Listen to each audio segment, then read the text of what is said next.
Every time we build a better telescope, the universe answers with a mistake it should not make. Two teams measure how fast space stretches outward, and they get two different numbers, both correct, both impossible together. A tiny particle spins with a wobble, no equation predicted.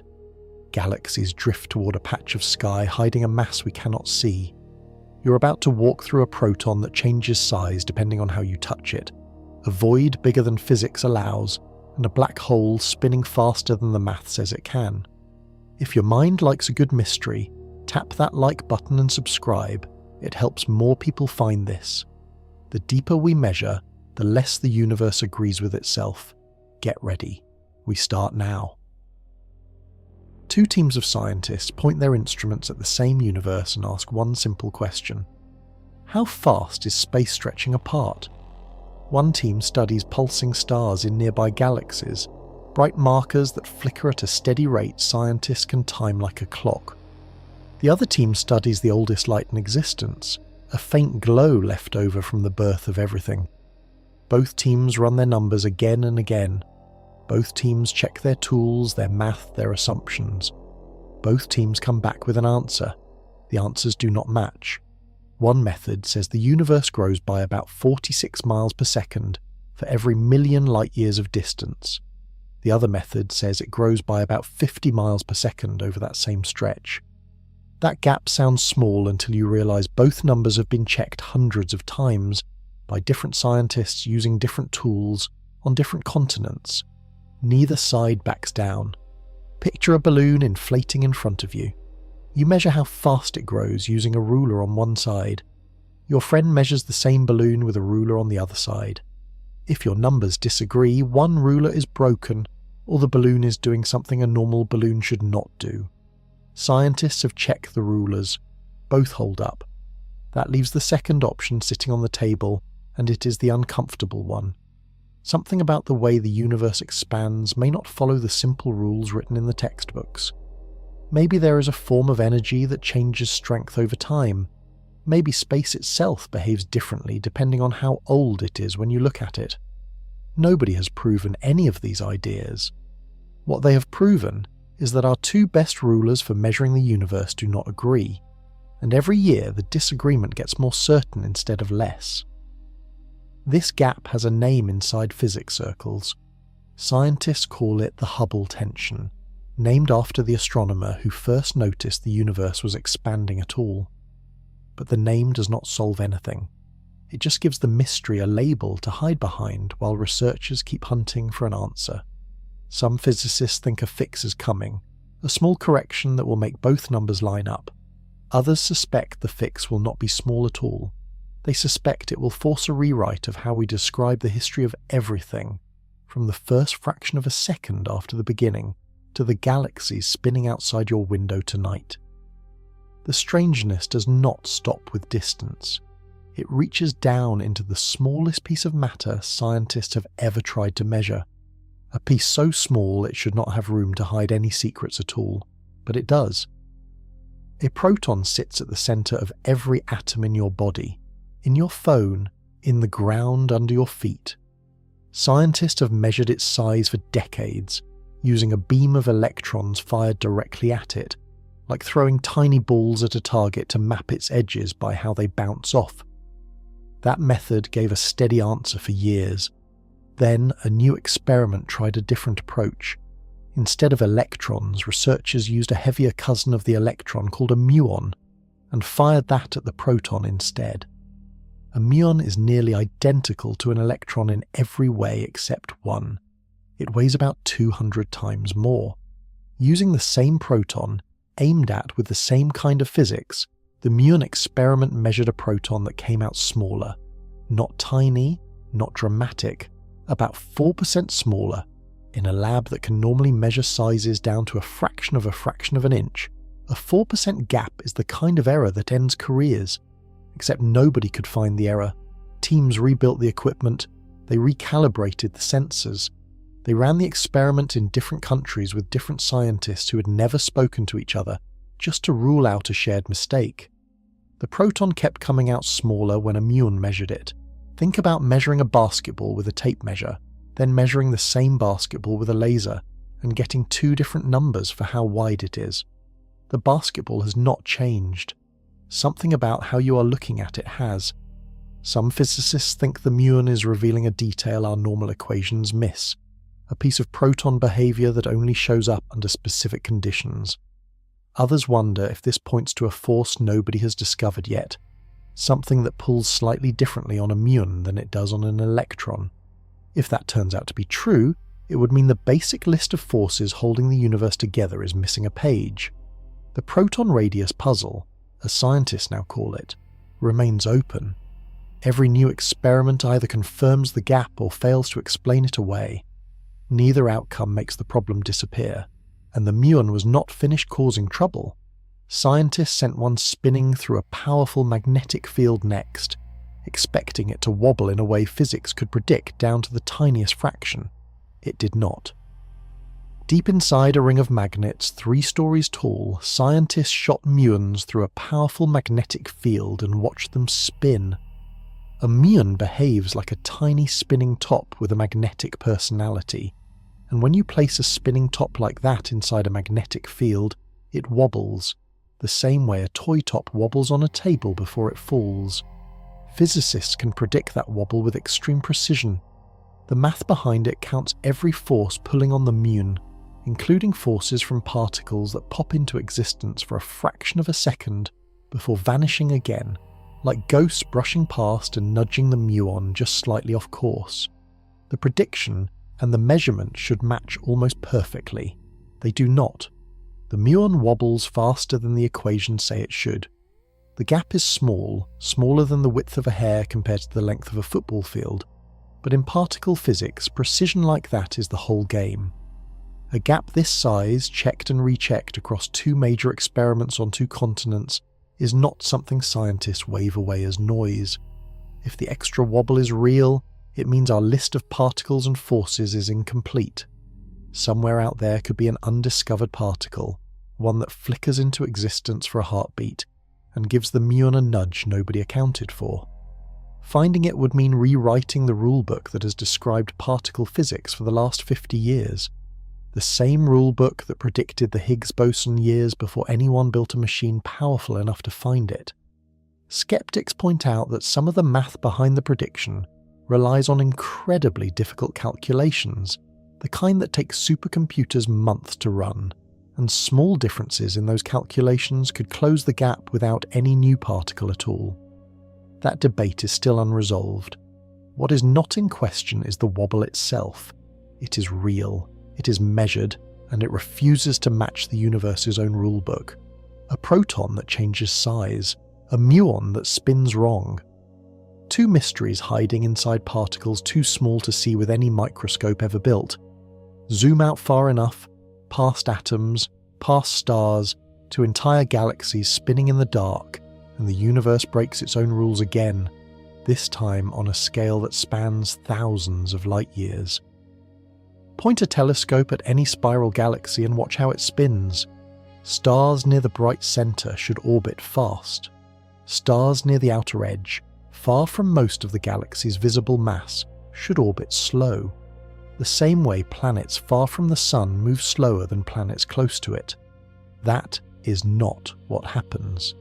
Stars at the outer edge of galaxies move just as fast as stars near the centre.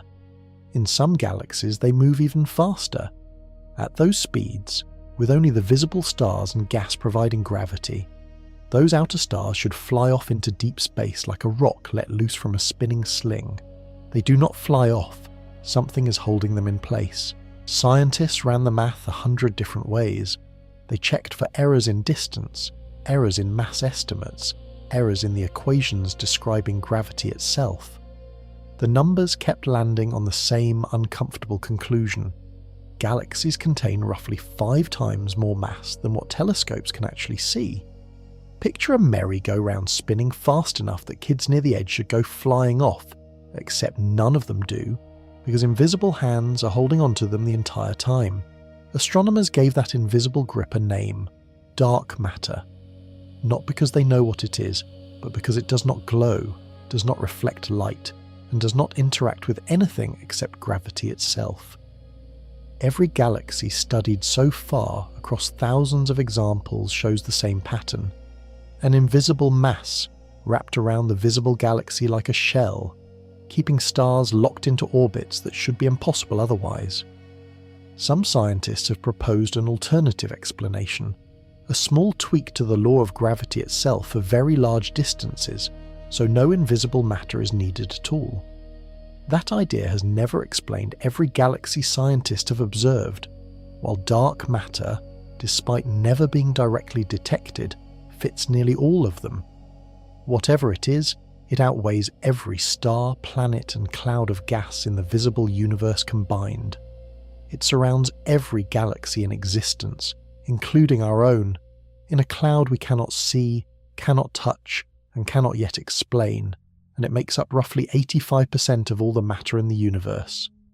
If invisible matter can outweigh everything we can see, imagine what happens when scientists try to calculate the energy hiding inside empty space itself. The answer they get is not just wrong, it is wrong by one of the largest margins ever produced in the history of science. Empty space is not actually empty. Physics predicts that even a patch of space with nothing in it, no stars, no gas, no planets, still buzzes with a tiny amount of energy, leftover static built into the fabric of the universe itself. Scientists calculated how much energy that empty space should carry, using the best equations quantum physics has to offer. Then they measured how much energy empty space actually seems to carry, based on how fast the universe expands. The two numbers were supposed to line up, at least roughly. They did not. The measured amount was smaller than the predicted amount, by a factor followed by more zeros than most people will ever count in their lifetime. If you tried to build a tower using that number of building blocks, with each block the size of an atom, the tower would stretch far past the edge of the observable universe and keep going. Physicists call this the worst prediction in the history of science, and they are not exaggerating for effect. No other calculation in any branch of science has ever missed reality by a gap this enormous, and yet the universe keeps expanding at a slow, steady rate that matches the tiny measured number, not the astronomical predicted one. Think of trying to guess how much a feather weighs, and being told the correct answer is heavier than every ocean on Earth combined. That is the size of the gap scientists are working with. Some researchers believe unknown forces cancel out most of that predicted energy, leaving only a tiny leftover behind, though nobody has found proof of what that cancelling force might be. Others wonder if our understanding of empty space is missing something fundamental, a piece of the puzzle hiding at a scale too small for any instrument built so far to detect. This leftover energy has a name: dark energy. It makes up the majority of everything in the universe, more than dark matter, more than every star and planet and galaxy combined, and scientists still cannot explain where it comes from or why it exists in the amount it does. An invisible mass holding galaxies together, an invisible energy stretching the universe apart, both remain undetected by any direct instrument ever built. But two galaxy clusters crashing into each other at millions of miles an hour gave scientists the closest thing to visible proof that dark matter is more than just a name for a math problem. Two enormous clusters of galaxies slammed into each other at several million miles an hour, in a collision so massive it is still visible today, more than 100 million years after impact.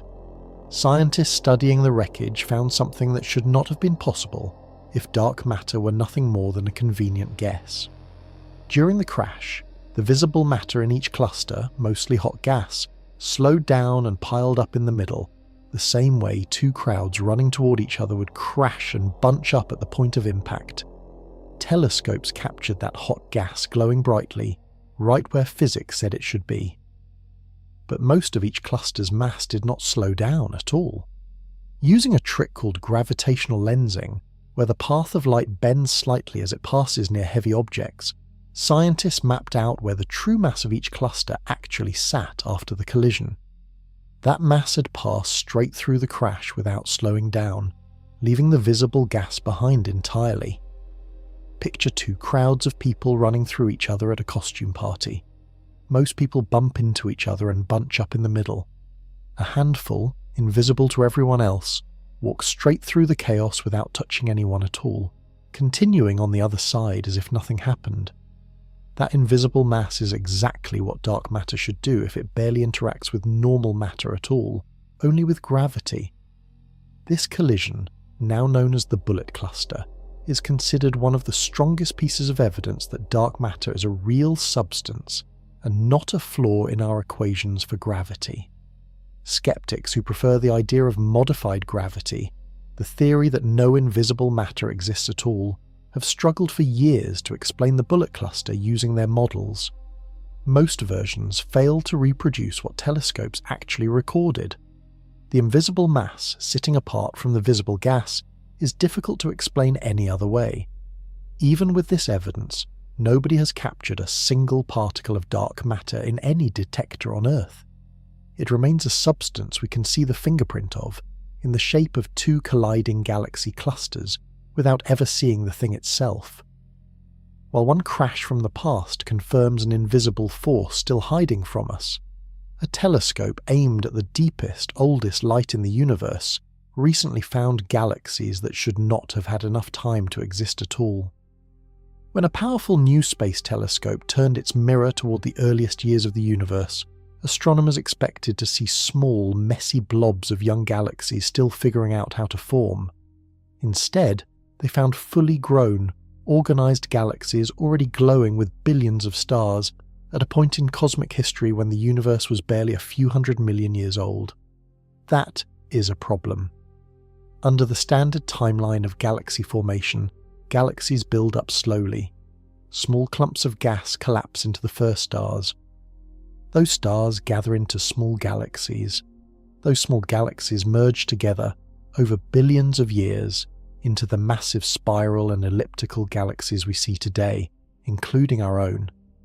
This new telescope found galaxies that looked mature far too early, like finding a fully grown oak tree in a forest that was planted last week.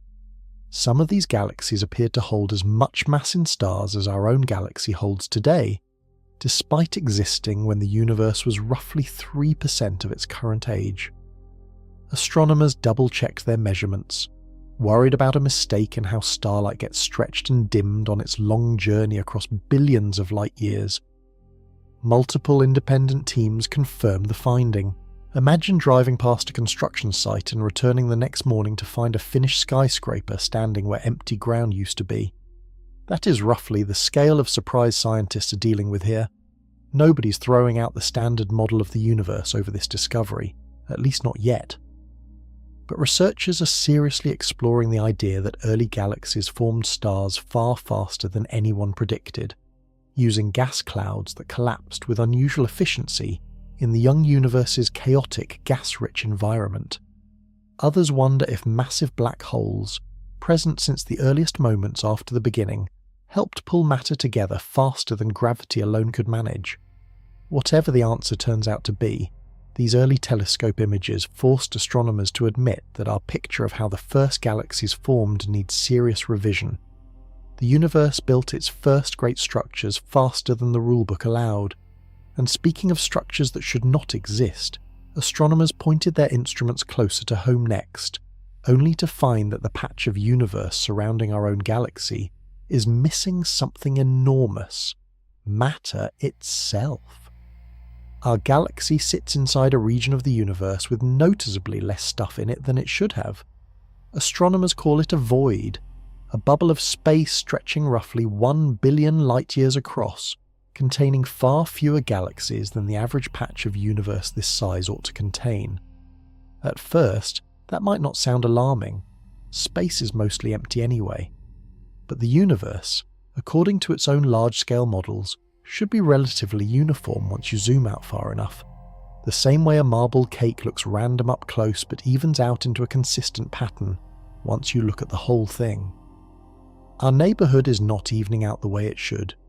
Galaxy surveys mapping the wider universe found that our local void is about 20% emptier than typical regions of similar size elsewhere in the cosmos. That might sound small, but on a scale of 1 billion light-years, a 20% gap represents an almost unimaginable amount of missing galaxies, stars and gas.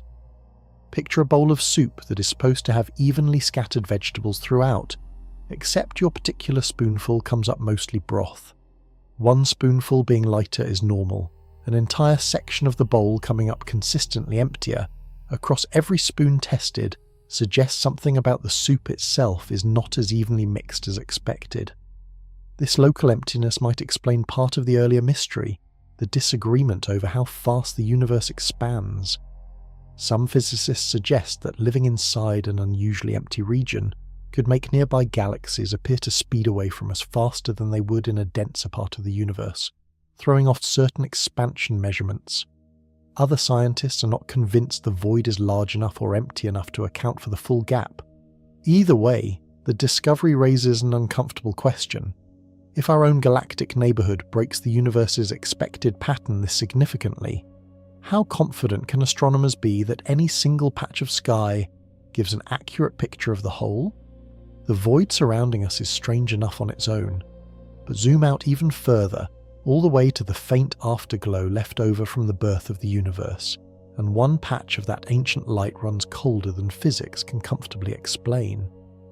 Scientists mapping the oldest light in existence, a faint glow left over from roughly 380,000 years after the universe began, expected to find tiny, random variations in temperature scattered evenly across the sky. Instead, they found one patch, unusually large, that ran noticeably colder than everywhere else. This afterglow, called the cosmic microwave background, works almost like a fingerprint of the infant universe, showing where matter was slightly denser or slightly thinner in those first moments. Denser patches eventually grew into galaxies and stars. Thinner patches stayed empty. The temperature differences across this ancient light are usually tiny, smaller than a fraction of a degree, scattered randomly like static on an old television screen. The cold spot broke that pattern. It stretched far wider than statistics said it should, and it ran colder by an amount unlikely to happen by pure random chance, roughly one chance in a few hundred, in a universe where nearly every other patch of sky lines up with expectations almost perfectly. Picture a photograph of static on an old television, where every speck of light and dark looks random and evenly scattered, except for one corner of the screen that stays consistently darker than anywhere else, in a shape too large and too deliberate looking to be an accident. Some astronomers think the cold spot might simply mark an unusually large, unusually empty region of space between us and that ancient light, similar to the local void surrounding our own galaxy, just on a far grander scale. Light passing through a stretch of space with less matter than average loses a small amount of energy, cooling slightly by the time it reaches our telescopes. Other scientists have proposed far stranger explanations, including the idea that the cold spot might be a bruise, a leftover scar from a collision between our universe and another region of space during the earliest fractions of a second after the beginning, when the fabric of reality itself was still being decided. No explanation has been proven. The cold spot remains one of the largest unexplained features ever found in the oldest light we can observe, a patch of the sky that has been cooling down in a way the standard model never predicted. Cold spots are strange enough sitting still in the sky, but entire clusters of galaxies, spread across billions of light-years, are all drifting steadily toward the exact same point in space, and nobody can see what is pulling them there. Astronomers tracking the motion of galaxy clusters across enormous stretches of the universe notice something odd. Cluster after cluster, spread across regions so far apart that light itself has not had time to travel between them, are all drifting in the same general direction, at speeds reaching several hundred miles per second. Normally galaxy clusters move somewhat randomly, pulled around by the gravity of their closest neighbours, the same way leaves on a pond drift based on nearby currents. This motion looked different. It looked coordinated, as if every leaf on every pond across an entire continent had started drifting toward the same unseen drain. scientists gave this strange unified drift a name: dark flow. Whatever is pulling these clusters is either far outside the range of anything telescopes can currently observe, or it involves a structure so massive that its gravitational pull reaches across a significant fraction of the observable universe. Picture standing in a crowded stadium where everyone around you slowly starts leaning the same direction, all at once, without any announcement or obvious reason. You would immediately suspect something enormous, positioned just outside your line of sight, pulling everyone that way. Some researchers suggest dark flow might be evidence of enormous structures left over from before the earliest moments of the universe's rapid early expansion, structures now sitting beyond the edge of what we can ever observe, since their light has not had time to reach us. Other scientists remain skeptical of the measurement itself, arguing that the surveys used to detect dark flow might contain subtle errors capable of producing a false signal. Follow-up studies using different telescopes and larger samples of galaxy clusters have continued to find hints of the same coordinated drift. Though the strength and direction of the pull remains debated, if dark flow turns out to be real and confirmed beyond doubt, it would suggest the observable universe, everything we can ever hope to see or measure, is only a small corner of a far larger structure stretching beyond our cosmic horizon.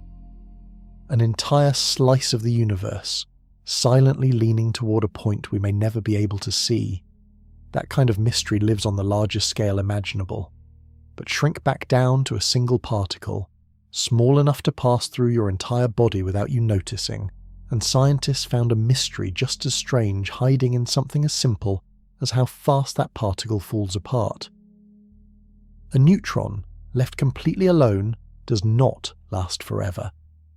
Outside the nucleus of an atom, it breaks apart into other particles after a certain amount of time, and scientists have spent decades trying to measure exactly how long that takes. Two different methods exist for testing this. One method traps a group of neutrons inside a bottle made of magnetic fields and counts how many are left after a set amount of time, like watching a bag of popcorn kernels and timing how many pop by a certain point. The other method fires a steady beam of neutrons through a detector and counts the particles produced when they break apart along the way, similar to counting popcorn kernels as they pop while flying past you on a conveyor belt. Both methods should produce the same answer. They do not. The bottle method consistently finds neutrons lasting about 14 minutes and 39 seconds on average. The beam method consistently finds neutrons lasting about 9 seconds longer than that. 9 seconds might sound small, but in a measurement this precise, checked by multiple labs across multiple decades, a gap that consistent should not exist if both experiments are measuring the same simple process. Physicists have hunted for a flaw in either experiment for years. They have rebuilt equipment, changed detectors, and tested for stray particles that might sneak into either measurement. The gap has not closed. One possible explanation excites physicists more than the rest. If a small fraction of neutrons are secretly breaking apart into an undiscovered particle, instead of the expected particles, the bottle experiment would miss those decays entirely, since it only counts neutrons that vanish, while the beam experiment would miss them too, since it only counts one specific type of decay product. A hidden particle, invisible to both experiments in different ways, could explain the mismatch perfectly. If that hidden particle exists, it could connect to one of the biggest unsolved questions in physics: what dark matter actually is. Some physicists have proposed that neutrons might occasionally decay directly into a dark matter particle, linking this obscure laboratory puzzle to the invisible mass holding entire galaxies together. Nobody has found that hidden particle yet. The mystery remains open, hiding inside something as ordinary as a single neutron falling apart. Small mysteries hiding inside single particles are strange enough, but bursts of energy crossing billions of light years, arriving in patterns that repeat like a heartbeat, pushed astronomers into territory even stranger. In the year 2007, astronomers combing through old telescope data found something buried in the noise, a burst of radio energy so powerful it released more energy in 1,000th of a second than our sun releases in an entire day, arriving from a source billions of light years away. Since then, telescopes have caught thousands more of these flashes, called fast radio bursts. Most of them appear once, flare brightly, and vanish forever, never repeating, their exact source impossible to pin down. But a handful of these bursts do something stranger. They repeat, flashing again and again from the exact same point in space, sometimes on a schedule regular enough for scientists to set a clock by. One source, discovered flashing repeatedly from a galaxy far outside our own, follows an active period lasting about 4 days, then falls silent for around 12 days, then starts flashing again, over and over, in a cycle that has held steady since scientists first noticed the pattern. Picture a lighthouse blinking on a strict schedule, except this lighthouse sits in a galaxy so far away that the light you see left its source before complex life existed on Earth, and somehow its rhythm has survived that entire journey intact. Scientists have proposed several explanations. A dense collapsed star called a magnetar, spinning with a magnetic field trillions of times stronger than anything producible on Earth, could potentially generate bursts like this. If that magnetar orbits another massive object, the changing distance between them during the orbit could explain the on-again, off-again pattern. Other researchers are not convinced a single explanation covers every repeating burst discovered so far, since the timing, strength, and behaviour vary significantly between different sources. Some fast radio bursts might come from entirely different causes than others, grouped together under one name simply because they share a similar appearance. What remains certain is that these bursts carry an almost unbelievable amount of energy across almost unimaginable distances, arriving at Earth as a flicker lasting a tiny fraction of a second, then gone. Whatever machinery in the universe produces a rhythm like this remains only partly understood, glimpsed through data rather than directly observed. If a spinning collapsed star can produce a burst this powerful, imagine what happens when that same kind of collapse goes even further, crushing matter down into a black hole spinning faster than physics says a black hole should be able to spin at all. A black hole does not just sit in space, it spins, dragging the fabric of space and time around itself, the way a spoon dragged through honey drags the honey along with it.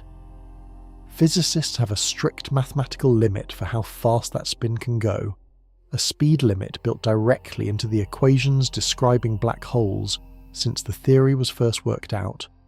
Some black holes discovered by astronomers appear to spin dangerously close to that theoretical limit, fast enough that the edge of the black hole moves at a significant fraction of the speed of light itself.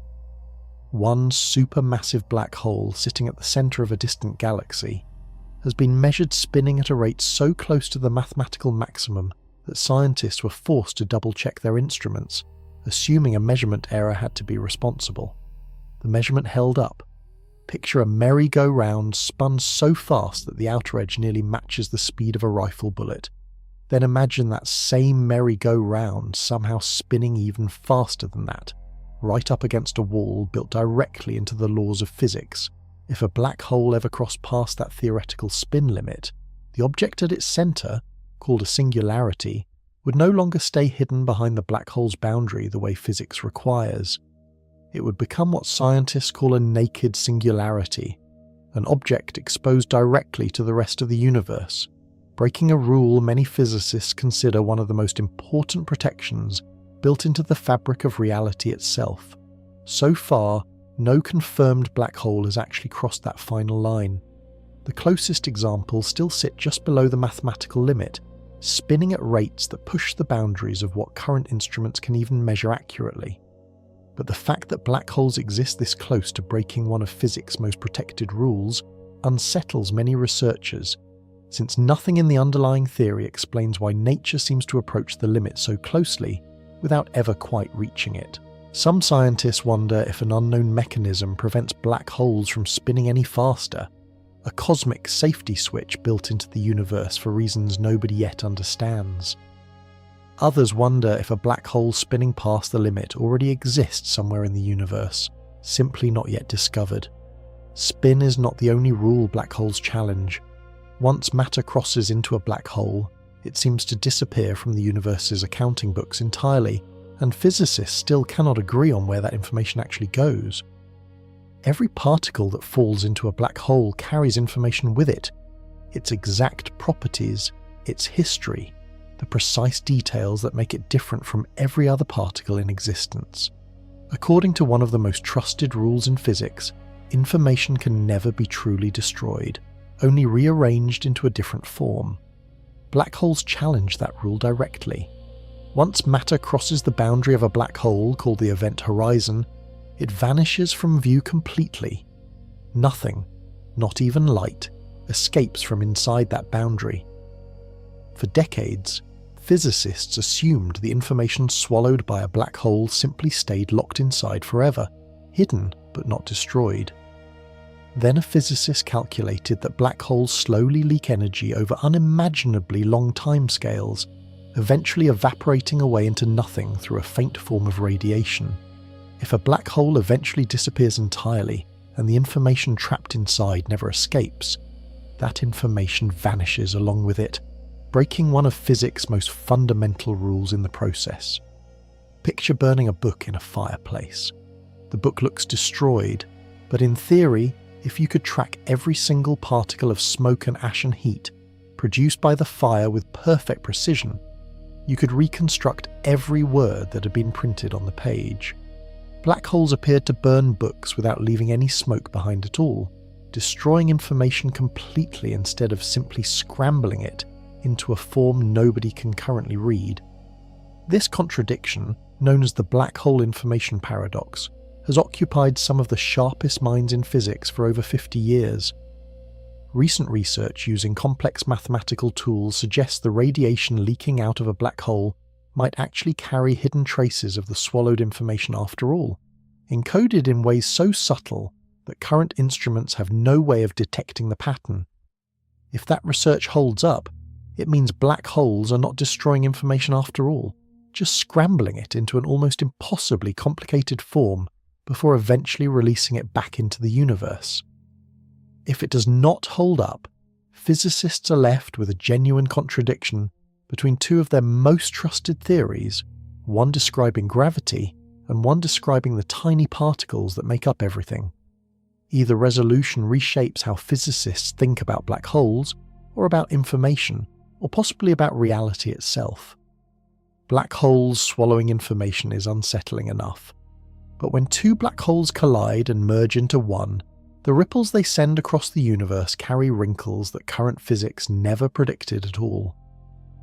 When two black holes spiral into each other and merge, the collision sends ripples through the fabric of space and time itself, ripples that stretch and squeeze everything they pass through by an amount smaller than the width of a single atom. Detectors built specifically to catch these ripples, called gravitational waves, have picked up dozens of these cosmic collisions since the first detection in 2015.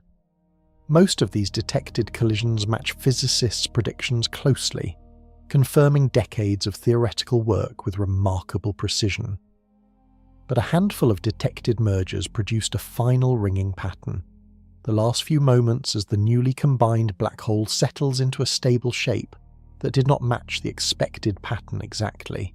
Physicists compare this final ringing to striking a bell. A normal bell rings with a specific, predictable tone based on its shape and size. A merged black hole should ring in an equally predictable way, based entirely on its final mass and spin. In a few detected events, the ringing pattern came back slightly off, carrying an extra wrinkle in the tone that current equations struggle to fully explain. Picture striking a bell you have rung 1,000 times before, expecting the same familiar tone, and hearing a strange, faint overtone mixed in that should not be there based on everything you know about how that bell works. Some physicists believe these wrinkles come from limitations in current detectors, tiny amounts of background noise or instrument imperfections capable of slightly distorting the signal before it gets measured. Improving detector sensitivity over the coming years should help settle that question directly. Other physicists find the pattern intriguing enough to consider stranger possibilities, including the idea that gravity itself might behave slightly differently than Einstein's equations predict under the most extreme conditions in the universe, conditions that only exist for a few fractions of a second during the most violent collisions imaginable. No confirmed deviation has been proven strong enough yet to declare Einstein's equations incomplete, but every new detection adds another data point to a growing collection, and physicists are watching closely for the moment when the wrinkles either fade away as noise or solidify into something the current rulebook cannot explain. Ripples that might carry hints of new physics are strange enough on their own, but step back from black holes entirely, and an even stranger contradiction sits inside physics itself. Every single equation describing the universe works exactly the same forward or backward in time, yet time itself only ever moves in one direction. Drop a glass and it shatters into 100 pieces scattered across the floor. Run that same moment backward and the pieces would leap up off the floor and reassemble into a perfect glass. Nobody has ever seen that happen, not once, in the entire history of careful observation. Here is the strange part. Nearly every fundamental equation in physics, the ones describing gravity, electromagnetism, and the behavior of individual particles, works exactly the same whether you run time forward or backward. Mathematically, a shattering glass reversing itself back into a whole glass breaks no fundamental law of physics whatsoever. Yet it never happens. Physicists explain this using a concept called entropy, a measurement of disorder. A whole glass represents one single, extremely organized arrangement. Shattered glass represents millions of possible disorganized arrangements. Nothing forces the universe to move toward disorder. It simply happens because disordered arrangements vastly outnumber organized ones. The same way shuffling a sorted deck of cards almost always produces a messy order, since there are far more messy arrangements possible than sorted ones. That explanation works well for everyday objects like glasses and card decks. It becomes far stranger when applied to the universe as a whole.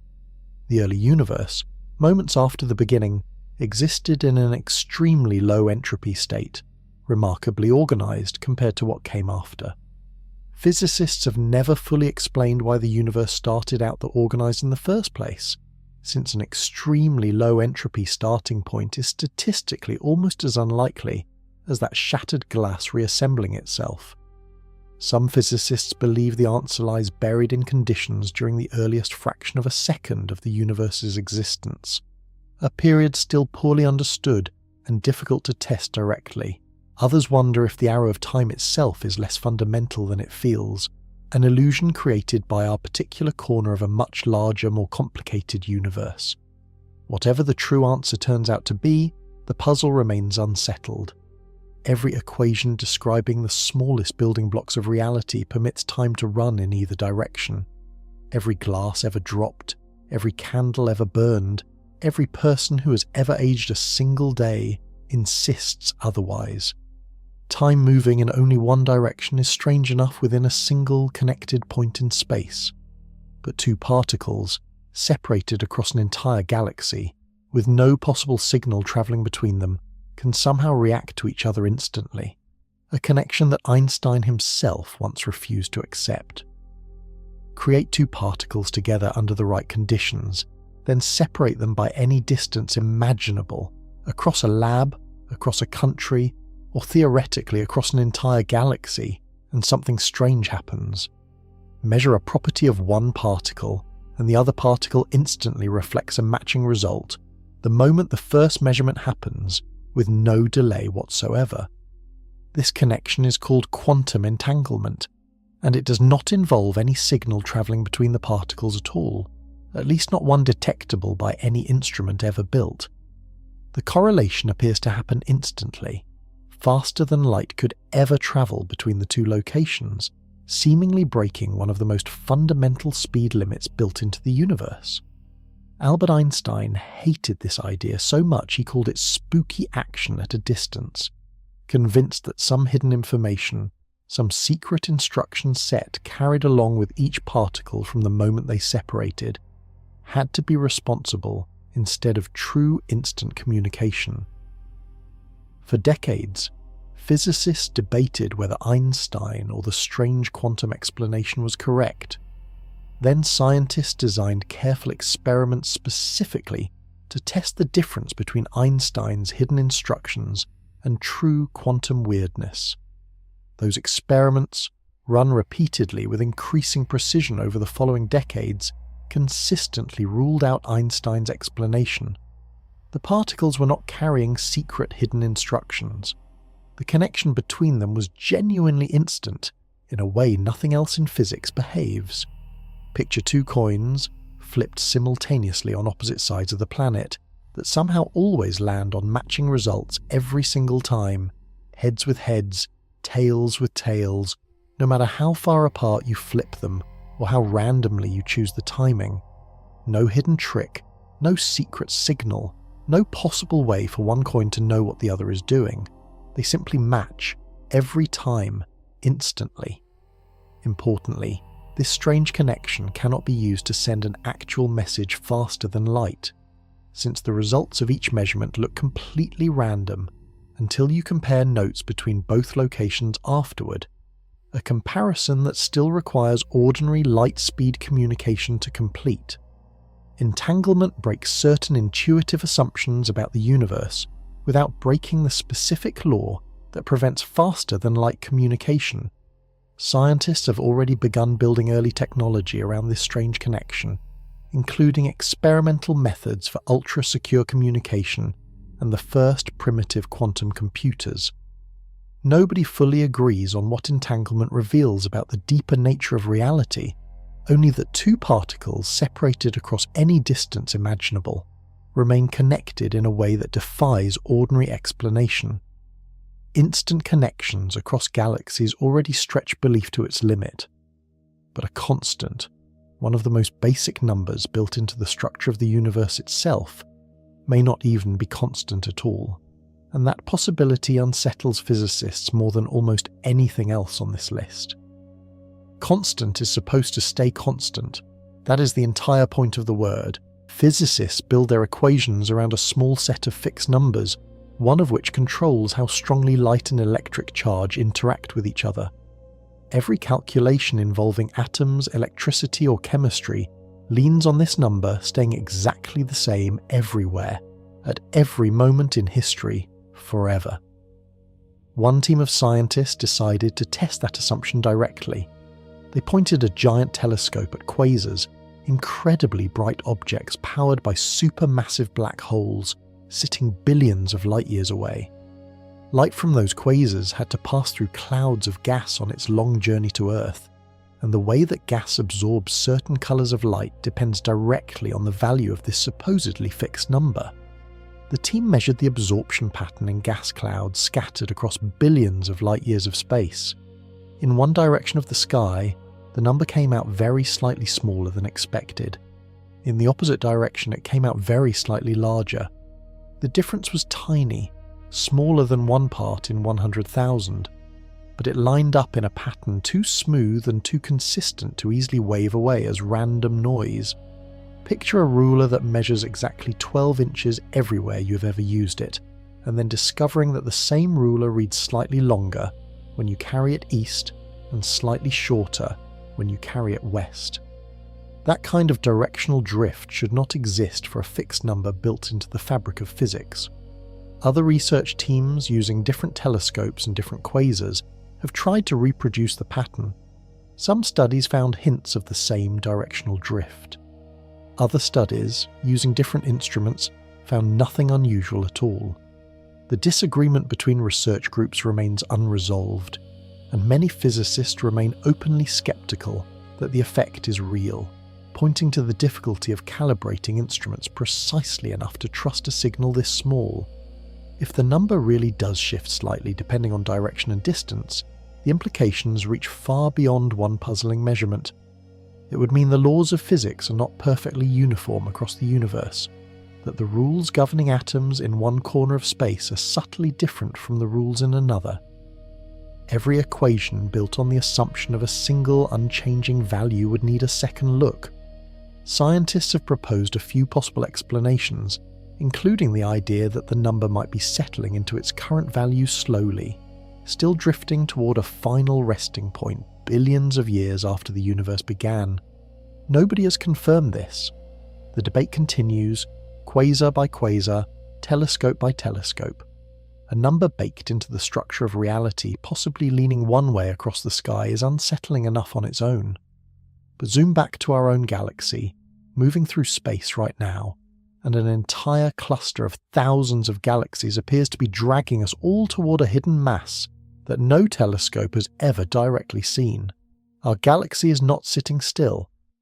Along with thousands of neighbouring galaxies, the Milky Way is racing through space at roughly 1.3 million miles per hour, pulled steadily toward a single point on the sky by something with enough gravity to tug on an entire section of the universe at once.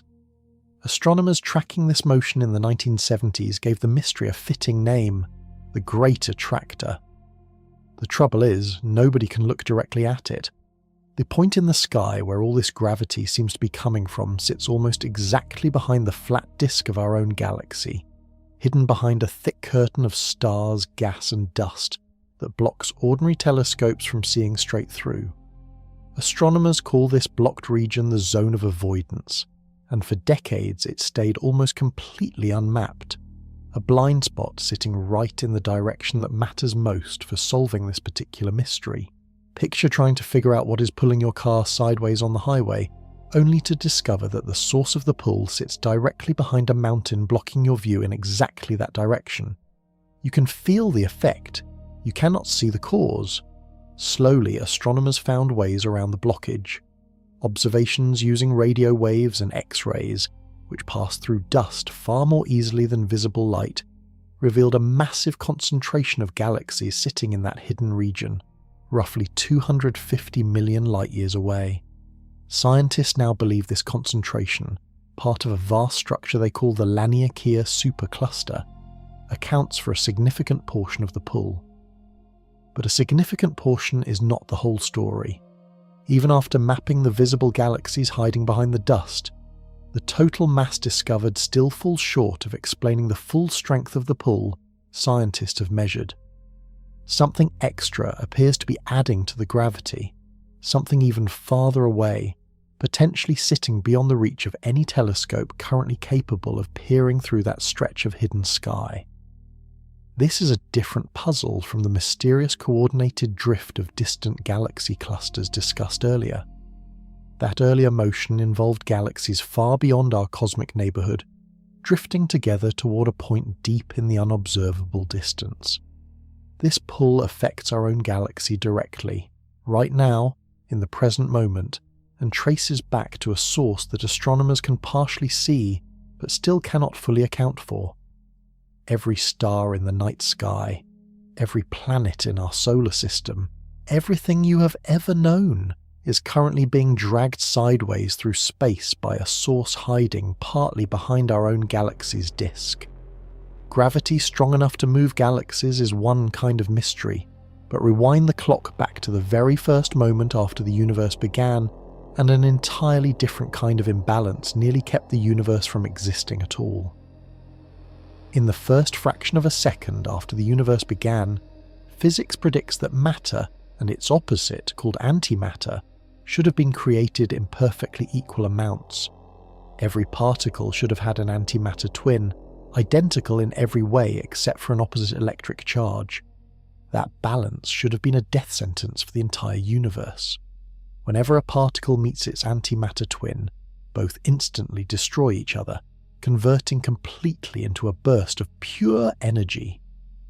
If matter and antimatter had truly formed in equal amounts, every single particle should have found its twin, annihilated completely, and left behind nothing but empty light. No stars, no planets, no universe at all. Clearly that is not what happened. You're reading this sentence made of matter, sitting inside a universe full of stars and galaxies built entirely from matter, with almost no antimatter left anywhere in sight. Something tipped the scales. Scientists have measured the imbalance with extreme precision. For roughly every billion pairs of matter and antimatter particles created in the early universe, one extra particle of matter existed without a partner to destroy it. That tiny surplus, 1 part in a billion, survived the annihilation and became everything you see today. Every star, every planet, every person who has ever lived. Picture a massive cosmic coin-flipping contest, 1 billion coins landing on tails for everyone that lands on heads. Nearly every coin gets erased through collision, tails wiping out heads in pairs. But one lonely, uncancelled coin, appearing purely by odds that should not have favoured either side, survives the entire process and becomes the seed for an entire universe. Physicists have found small hints of an explanation. Certain particles, when studied closely in laboratory experiments, appear to behave very slightly differently from their antimatter counterparts, breaking a symmetry that should otherwise hold perfectly. This effect, called charge parity violation, has been measured and confirmed. The trouble is that the measured effect is far too small by many orders of magnitude to explain the actual surplus of matter needed to build the universe we live in. Something else, some unknown process or unknown particle active in the earliest moments after the beginning, must have tipped the balance more strongly than anything scientists have found so far. Physicists are actively hunting for it, in particle colliders, in the decay patterns of exotic particles, in any laboratory clue that might explain why one side of that ancient coin flip won. A universe that should have erased itself before it ever truly began is unsettling enough to sit with. But deep underground, shielded from nearly every form of interference on Earth, one detector has spent over 20 years recording a strange flicker that keeps showing up on a suspiciously regular schedule. Beneath a mountain in central Italy, shielded by over 4,000 feet of solid rock meant to block out nearly every form of cosmic interference, a detector has been quietly counting flickers of light for more than 2 decades. Scientists built it hoping to catch a direct signal from dark matter, the invisible substance believed to outweigh all the visible matter in the universe combined. The detector works by watching for tiny flashes produced when a dark matter particle, theoretically, brushes against the atoms inside specially grown crystals. Most days produce a steady, low background hum of flickers from ordinary cosmic interference that the shielding cannot fully block. Then researchers notice something strange in the data. The number of flickers rises and falls throughout the year, peaking every June and dropping every December, in a rhythm that has repeated with remarkable consistency for over 20 years straight. That rhythm matches something real. As Earth orbits the Sun, our planet's speed relative to the surrounding cloud of dark matter, our galaxy is believed to be moving through should change slightly with the seasons, exactly the way a car driving into a rainstorm gets hit by more raindrops per second than a car driving with the storm at its back. If dark matter really does fill the space around our galaxy, this seasonal shift is exactly the signature scientists predicted they should eventually find. The trouble is that no other detector, despite years of trying, using similar or even more sensitive equipment, has managed to confirm the signal. Several competing experiments built specifically to check this exact result have come back with no matching flicker pattern at all. Picture one lonely witness insisting they saw something extraordinary happen, describing it in careful, consistent detail every single time they're asked, for over 20 years straight, while every other camera pointed at the same spot recorded nothing unusual whatsoever.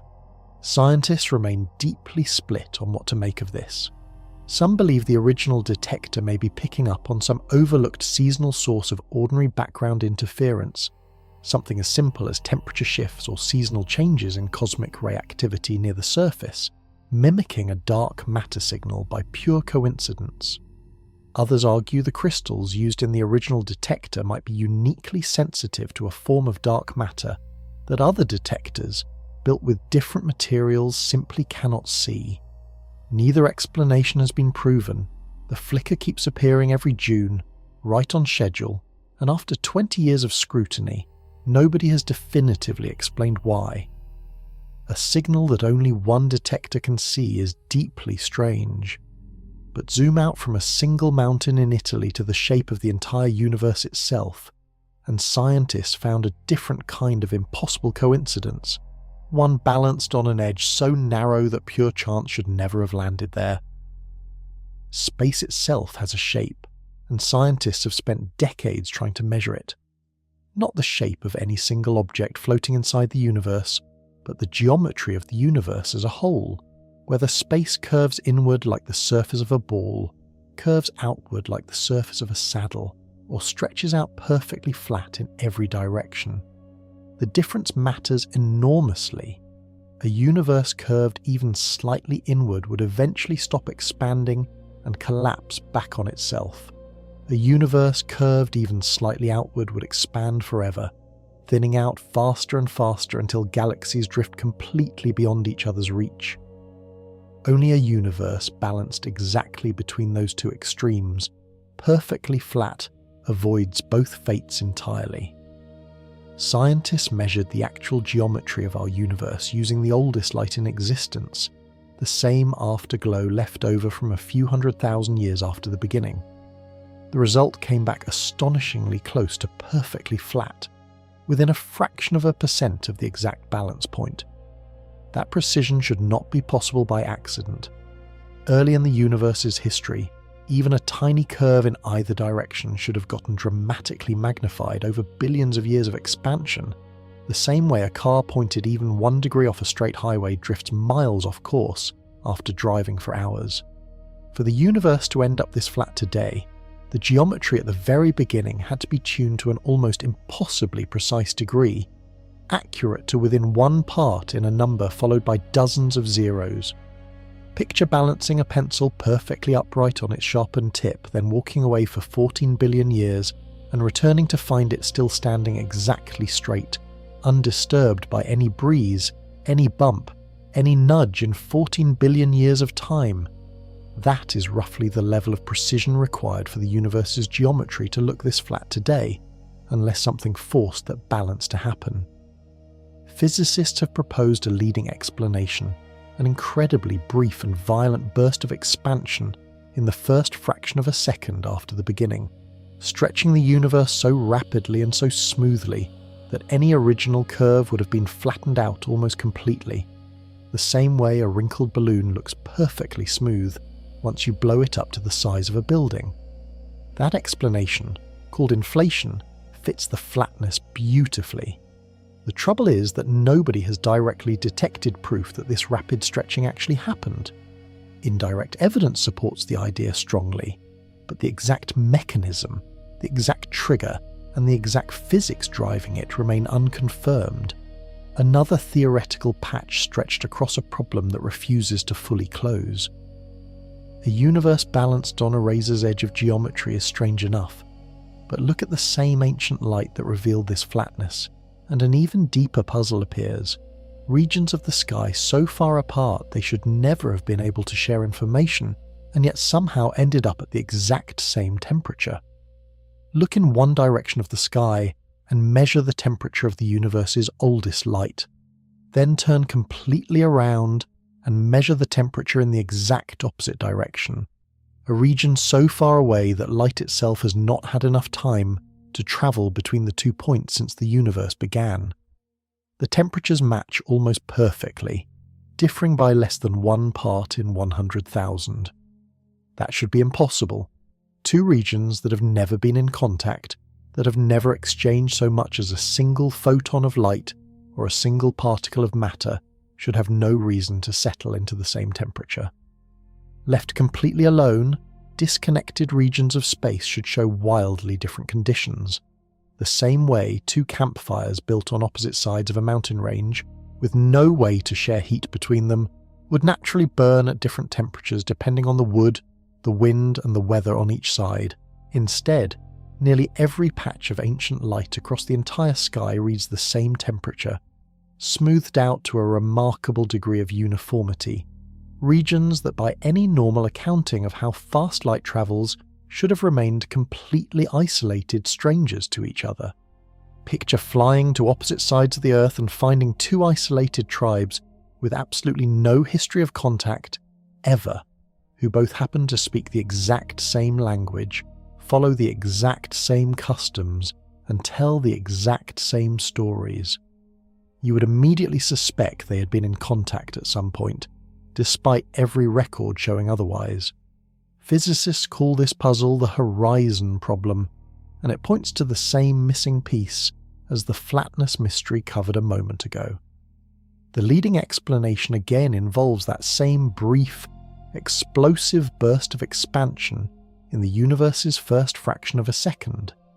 If the entire visible universe today was once compressed into an impossibly small region, small enough for every part of it to freely exchange heat and settle into the exact same temperature before the rapid stretching began, then the extreme burst of expansion afterward would have carried that already uniform temperature out to the enormous scales we observe today. That single idea, if correct, would explain both the perfect flatness of space and the perfectly matched temperatures across regions that should never have touched. It is an elegant solution, and it is the reason so many physicists take the idea seriously despite the missing direct proof. But an elegant explanation is not the same as a proven one. The specific physics driving the early burst of expansion remains a guess dressed up in convincing mathematics, still waiting for the kind of direct evidence that would turn a leading theory into an established fact. Ancient light hiding a shared secret across impossible distances is strange enough. But bring the mystery down to Earth, into our own solar system, where two ordinary spacecraft once drifted quietly off their charted course by an amount nobody could explain for years. Two identical spacecraft launched years apart, headed out toward the edge of the solar system on a one-way trip past the orbits of every known planet. Engineers tracked both spacecraft carefully using radio signals, timing exactly how long each signal took to travel back to Earth, a method precise enough to detect drift measured in fractions of an inch. Both spacecraft began drifting slightly off their predicted paths, not by a lot. The extra pull amounted to less force than the weight of a single grain of sand pressing down on your fingertip, spread out over the entire mass of a spacecraft the size of a small car. But it was consistent, showing up the same way year after year on both spacecraft, as if some tiny, unaccounted-for force were gently tugging them back toward the sun. For over a decade, this mystery had a name: the Pioneer Anomaly. Scientists proposed dozens of explanations, ranging from a subtle flaw in the theory of gravity itself to an undiscovered form of drag from thin gas in deep space. Engineers eventually built detailed thermal models of the spacecraft, tracking exactly how heat from onboard power generators radiated outward in slightly uneven directions. That explanation held up. The uneven heat radiating off the spacecraft, pushing gently in one direction like an incredibly weak invisible engine, accounted for almost the entire anomaly. A subtle engineering quirk, not a flaw in physics, had caused the drift after all. The Pioneer Anomaly, once considered a serious challenge to our understanding of gravity, was resolved. But spacecraft continued to surprise engineers in other ways.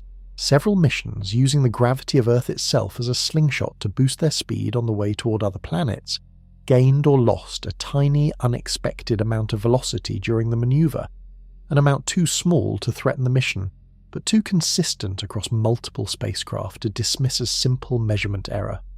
Picture rolling a ball down a ramp you have used 100 times, expecting the exact same speed at the bottom every time, and having it occasionally roll off just slightly faster or slower than physics says it should, for reasons nobody can pin down. Unlike the Pioneer Anomaly, this flyby anomaly has not been fully explained. Some missions show the unexpected speed change. Others, launched under seemingly identical conditions, show none at all. Engineers have proposed effects involving Earth's rotation, subtle errors in how spacecraft trajectories get calculated, or genuinely new physics still hiding in the fine print of gravity's rulebook. No single explanation has satisfied everyone. One spacecraft mystery got solved through careful, patient engineering. Another remains stubbornly open. But even the universe's largest structures, the way galaxies clump together across billions of light years carry a mismatch that mirrors the earlier disagreement over cosmic expansion and refuses to fully resolve. Astronomers have two different ways to measure how clumpy the universe actually is, how tightly galaxies bunch together into clusters versus how evenly they spread out across empty space. One method studies the ancient afterglow of the early universe directly, using it to predict exactly how clumpy matter should have become by today, billions of years later. The other method looks at the actual universe around us right now, using the way galaxy clusters bend and distort the light of more distant galaxies behind them, a technique that reveals how much mass is clumped together at this very moment. These two methods should agree. The early universe's blueprint should predict exactly what astronomers see when they look at the clumpiness of galaxies today. They do not fully agree. The direct measurements of present-day clumpiness consistently come back slightly smoother, slightly less clustered than the ancient blueprint predicts. The gap is smaller than the earlier disagreement over the universe's expansion rate, but it has shown up repeatedly, across multiple independent surveys, using different telescopes, different techniques, and different patches of sky. Picture baking a cake from a recipe that promises a rich, dense texture, and pulling out a cake that turns out slightly lighter and airier than the recipe described, every single time you follow the same instructions. Scientists call this the Sate tension, named after the specific number used to measure how clumped together matter has become. Some researchers suspect the gap points to a flaw in our understanding of how galaxy clusters grow over cosmic time, perhaps a missing ingredient in the physics of how invisible dark matter clumps together under its own gravity. Others wonder if the gap connects to the same unresolved issues driving the larger disagreement over the universe's expansion rate, two symptoms of one underlying problem still waiting to be identified. A few scientists propose something even stranger, that dark energy itself might behave slightly differently than the simplest models assume, growing weaker or stronger at different points in cosmic history, in a way that would naturally smooth out galaxy clustering compared to a universe with perfectly constant dark energy. No explanation has won out yet. Every large galaxy survey completed so far keeps landing in the same slightly smoother than expected territory, refusing to fully match the blueprint drawn from the universe's earliest light. Two separate cracks now run through our best model of the cosmos, one in how fast the universe expands, another in how clumped together its galaxies have become. Both point in a similar direction. Something about the connection between the early universe and the universe we observe today is not quite lining up, and that same kind of disconnect appears again in an even more fundamental place, where the rules governing the smallest particles in existence flatly refuse to merge with the rules governing gravity itself. Physics runs on two separate rulebooks, and they have never been successfully combined into one. The first rulebook, General Relativity, describes gravity beautifully, explaining how massive objects bend space and time around themselves, how planets orbit stars, and how galaxies hold together across billions of light years. The second rulebook, Quantum Mechanics, describes the tiny world of particles beautifully, explaining how atoms behave, how light interacts with matter, and how the smallest building blocks of reality follow rules built entirely around probability instead of certainty. Each rulebook works extraordinarily well inside its own territory. The trouble starts wherever both rulebooks are needed at the same time, inside the crushed, infinitely dense heart of a black hole, or during the first unimaginably tiny fraction of a second after the universe began, when all the matter in existence was compressed down to a size smaller than a single atom. In those extreme places, gravity becomes strong enough that quantum effects should matter, and quantum particles become dense enough that gravity should matter too. Every attempt to combine the two rulebooks directly produces equations that break down completely, spitting out impossible answers like infinite values, where finite numbers should appear. Picture trying to read one book written entirely in a language of certainty and precise measurement, then trying to read a second book written entirely in a language of odds and probability. and discovering that no dictionary exists capable of translating cleanly between the two, no matter how hard careful readers try. Physicists have spent nearly a century trying to build that missing dictionary, a theory of quantum gravity capable of describing both extremes at once. Several major candidates have emerged. One idea, called string theory, proposes that every particle in existence is actually a tiny, vibrating loop of energy, with different vibration patterns producing different particles, including a vibration pattern that behaves exactly like the particle responsible for gravity. Another idea, called loop quantum gravity, proposes that space itself is not smooth and continuous, but built from tiny, discrete chunks, similar to how a photograph that looks perfectly smooth from a distance is actually built from individual pixels up close. Neither theory has been confirmed by any experiment. Both remain almost entirely mathematical, describing effects at scales so incredibly small that no instrument built on Earth, or likely to be built anytime soon, could ever directly test their predictions. This gap between gravity and quantum physics is not a minor technical detail. It sits at the very centre of modern physics, the missing piece connecting the largest structures in the universe to the smallest particles inside them. Solving it would not just answer one question, it would rewrite huge sections of the rulebook entirely. Two unmatched rulebooks running the universe is unsettling on its own. But some physicists believe the specific numbers written into both rulebooks hint at something even stranger, that our universe might not be the only one that exists. Every equation in physics depends on a handful of fixed numbers, values that have to be plugged in by hand because nothing in the math explains why they equal what they equal. The strength of gravity, the strength of the force holding atomic nuclei together, the exact mass of basic particles. Nobody has ever derived these numbers from first principles. They simply are what they are, measured carefully in laboratories and then written into the rulebook as fixed starting conditions. Here is the unsettling part. If almost any of these numbers were nudged even slightly away from their actual value, the universe as we know it could not exist. Make the force holding atomic nuclei together even a few percent weaker, and stars could never fuse hydrogen into heavier elements, leaving the universe forever without carbon, oxygen, or any of the building blocks needed for life.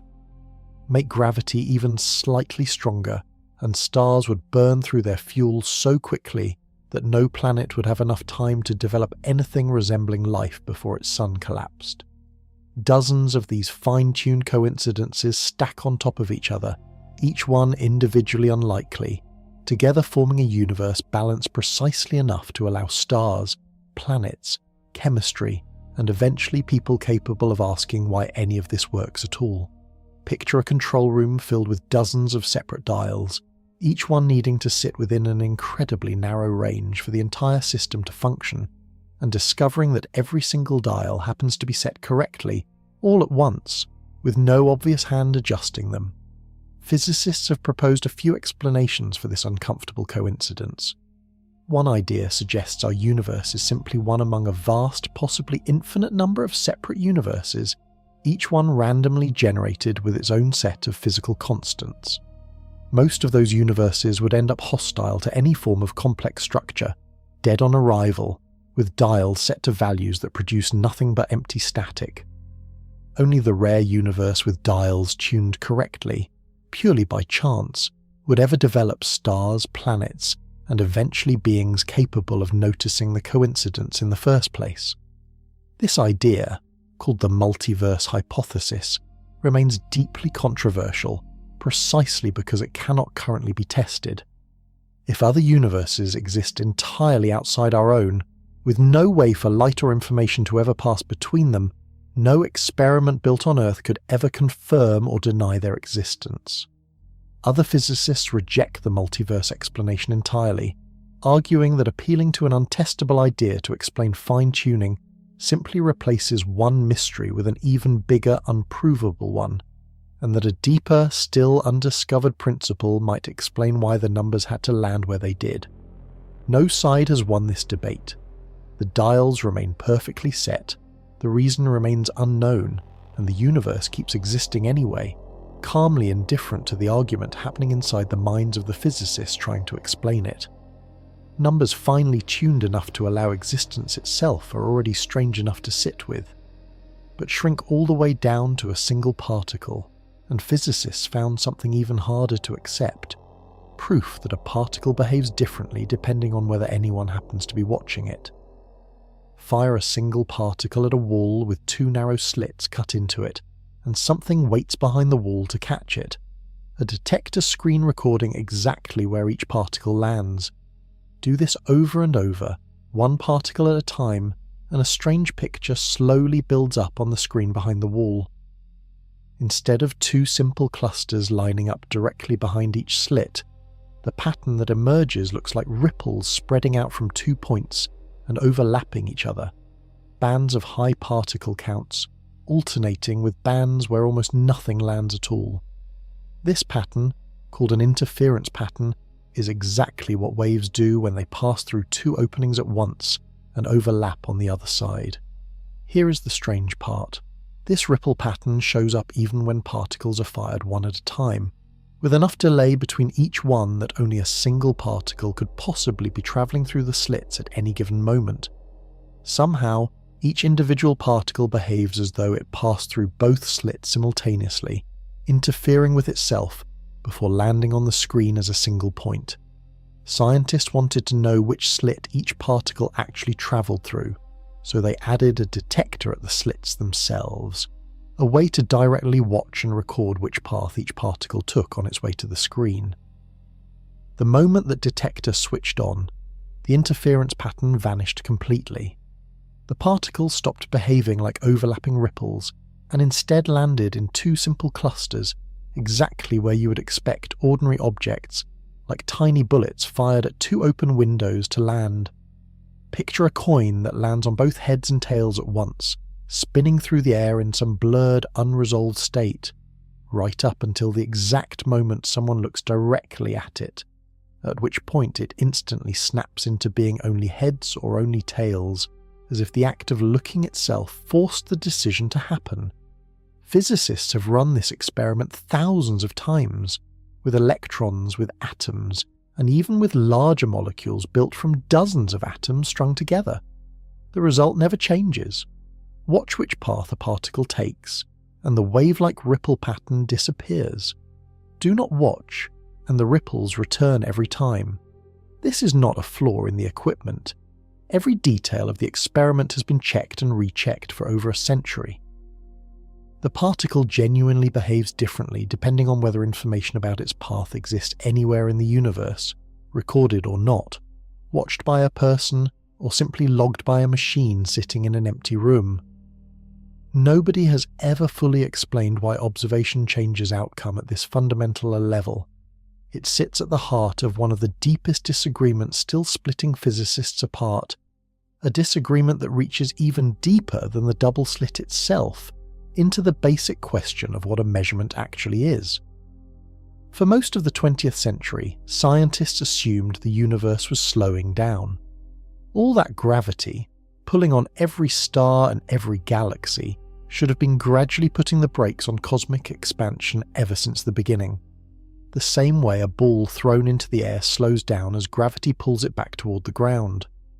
2 separate teams of astronomers set out in the 1990s to measure exactly how much that slowing was happening. They studied a specific kind of exploding star, called a Type 1, a supernova, which always explodes with almost exactly the same brightness no matter where in the universe it occurs. That consistency makes these exploding stars incredibly reliable distance markers. The same way knowing a lighthouse always burns at exactly the same brightness lets a sailor judge distance just by how dim the light appears from far away. Both teams measured dozens of these distant, exploding stars, expecting to confirm a universe gradually slowing down under its own gravity. Instead, both teams found the opposite. The most distant supernovae appeared dimmer than a slowing universe would predict, meaning they were actually farther away than expected, meaning the universe's expansion was not slowing down at all. It was speeding up, Picture throwing a ball straight up into the air and watching it accelerate upward instead of falling back down, defying every expectation built from a lifetime of watching gravity work exactly the opposite way. Both research teams checked their results independently for years before going public, certain they had made some kind of mistake. Neither team found one. When the results were finally announced, the wider scientific community reacted with the same disbelief, running the numbers again and again, testing for any overlooked error capable of explaining away an accelerating universe. None turned up. The discovery held, and it remains one of the most significant findings in the history of astronomy, later honoured with a Nobel Prize in Physics. Something is actively pushing the universe apart, faster and faster, overpowering the combined gravitational pull of every star, planet, and galaxy in existence. Scientists gave that mysterious pushing force the same name introduced earlier in this story: dark energy. This supernova discovery is the actual evidence that first revealed dark energy's existence, the observation that forced an entire field of science to admit that empty space itself is doing something nobody had predicted. Today, dark energy is estimated to make up close to 70% of everything in the universe, more than every star, more than every planet, more than all the invisible dark matter holding galaxies together combined. And scientists still do not know what it actually is, only that its effects on the expanding universe are unmistakable, measured now across thousands of exploding stars scattered throughout the observable sky. An accelerating universe is one kind of impossible discovery, but rewind the clock all the way back to the universe's very first few minutes, and a much smaller, much stranger shortage shows up in the leftover ingredients of creation itself. In the first few minutes after the universe began, before any stars existed, the entire cosmos briefly acted like an enormous furnace, hot and dense enough to fuse basic particles together into the very first atomic nuclei. This brief window of cosmic nuclear fusion produced the simplest elements in existence. Mostly hydrogen, a good amount of helium, and a tiny trace amount of a rare, slightly heavier element called lithium. Physicists can calculate exactly how much of each element that early fusion process should have produced, using equations tested and confirmed by decades of laboratory experiments and astronomical observations. The predictions for hydrogen and helium match what astronomers actually observe in old, ancient stars almost perfectly, a stunning confirmation of our understanding of the universe's earliest moments. The prediction for lithium does not match at all. The math says the early universe should have produced roughly 3 times more lithium than what astronomers actually find when they study the oldest, most pristine stars in our galaxy. Ancient stars that formed before later generations of stars had a chance to create and scatter additional elements of their own. Picture following a trusted recipe that has correctly predicted every single ingredient in a dish for decades, using the exact same recipe again, and finding that one specific ingredient consistently comes out at only 1/3 of the amount the recipe calls for every single time you check. Astronomers have hunted for an explanation for decades. One possibility involves the aging stars themselves, suggesting that some process inside old stars might slowly destroy their original lithium over billions of years, hiding the true, higher amount that was actually present when those stars first formed. Careful studies of stellar interiors have found some support for this idea, but not nearly enough churning or mixing to erase 2/3 of the lithium these stars should have started with. Other physicists wonder if the problem points to something wrong, even slightly, in our understanding of the earliest minutes after the universe began, perhaps an undiscovered particle interacting with the fusion process in a way current equations do not account for, siphoning away lithium before it could form in its expected amount. Neither explanation has fully closed the gap. The lithium problem remains one of the strangest inconsistencies in an otherwise remarkably successful description of the universe's infancy. A math problem hiding in the same furnace that correctly explains nearly everything else about the universe's first few minutes of existence. A recipe that gets almost every ingredient right except one is a strange kind of mystery to sit with. But leap forward billions of years to the collision of two black holes crashing together in the depths of space, and scientists recently detected a merger that produced a black hole sitting exactly where physics says no black hole should be able to form. Massive stars die in one of the most violent explosions physics allows, a supernova powerful enough to briefly outshine an entire galaxy. What gets left behind depends heavily on exactly how massive the original star was.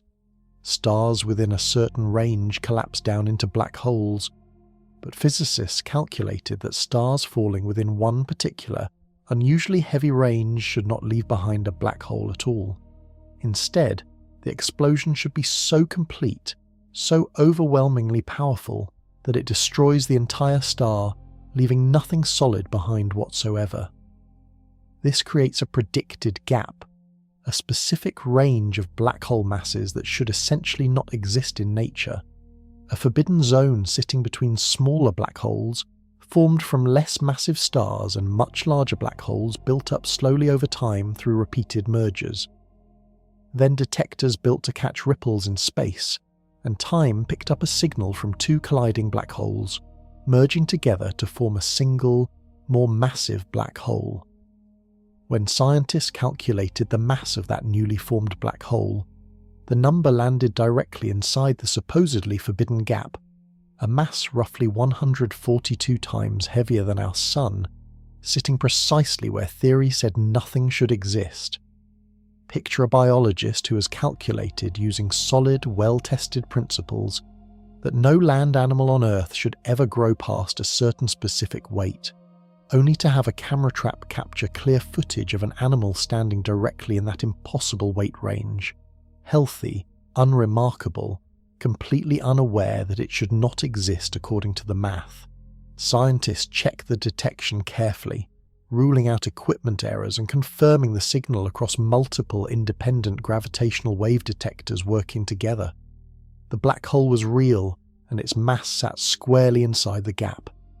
The most likely explanation involves the two black holes that merged to create it. If both original black holes were themselves already products of earlier mergers, rather than the direct remains of a single collapsed star, they could have grown large enough beforehand to combine into a final black hole sitting inside the forbidden range, sidestepping the single-star explosion limit entirely by building up mass across multiple generations of collisions instead. That explanation fits the data reasonably well, but it raises a new question of its own. If black holes really can grow through repeated mergers stacking on top of each other, there may be an entire hidden population of intermediate mass black holes scattered throughout the universe, built through generations of collisions that current telescopes have never directly observed happening in real time. One detection cracked open a gap that theory said should stay empty. Astronomers are now actively searching for more examples, watching to see whether this was a rare, unusual event, or the first confirmed glimpse of an entire hidden category of black holes quietly building themselves up in the dark, one collision at a time. A black hole sitting where none should exist is a strange kind of proof, but return to that watch particle from a few chapters back, and the deeper question waiting underneath it remains completely unresolved: what a measurement actually is, and why the universe seems to care whether anyone is paying attention. A particle exists in a strange, unresolved condition right up until the moment someone measures it. Before that measurement happens, physicists describe the particle using something called a wave function, a mathematical description that assigns different probabilities to every possible outcome the particle could produce without actually picking one.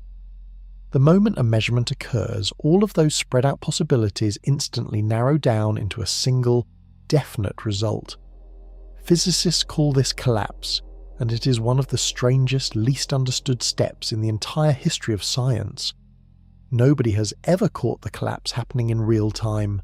Nobody has directly observed the actual moment a spread of possibilities becomes one concrete outcome.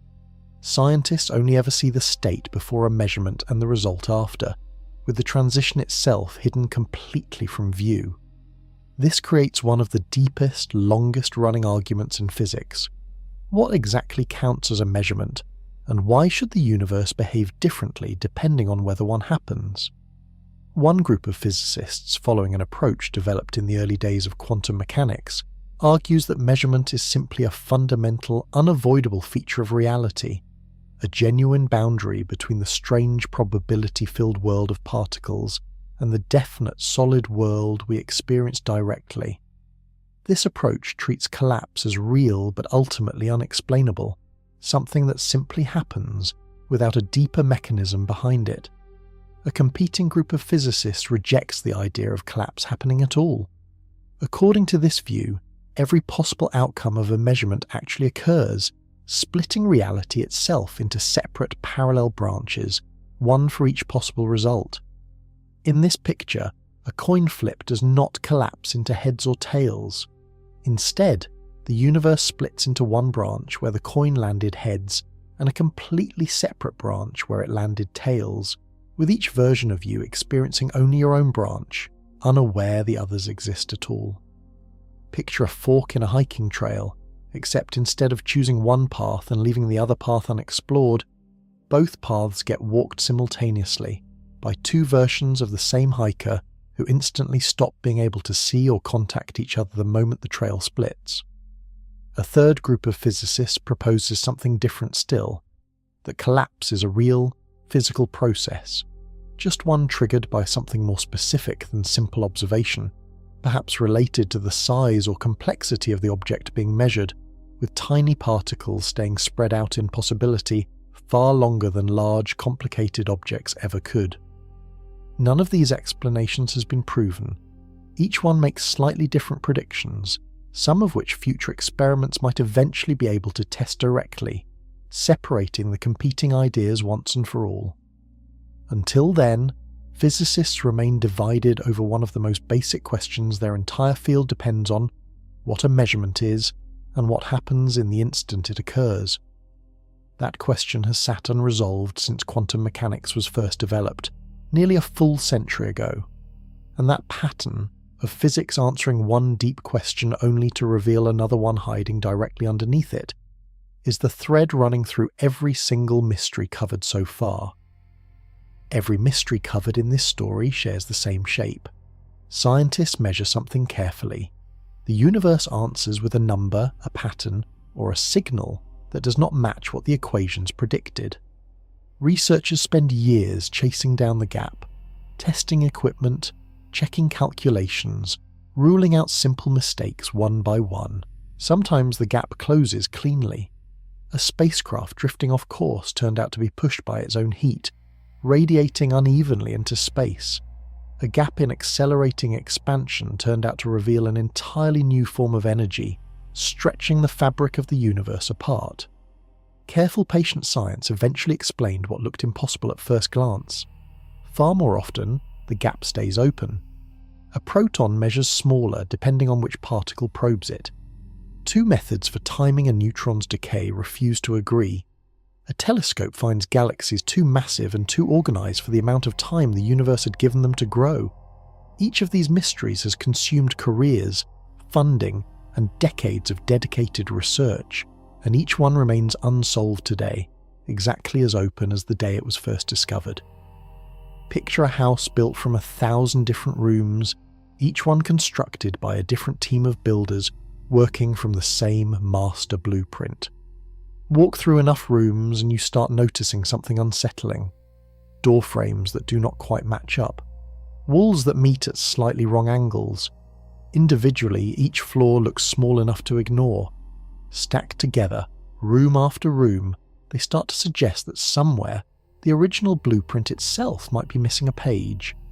That is roughly where modern physics stands today.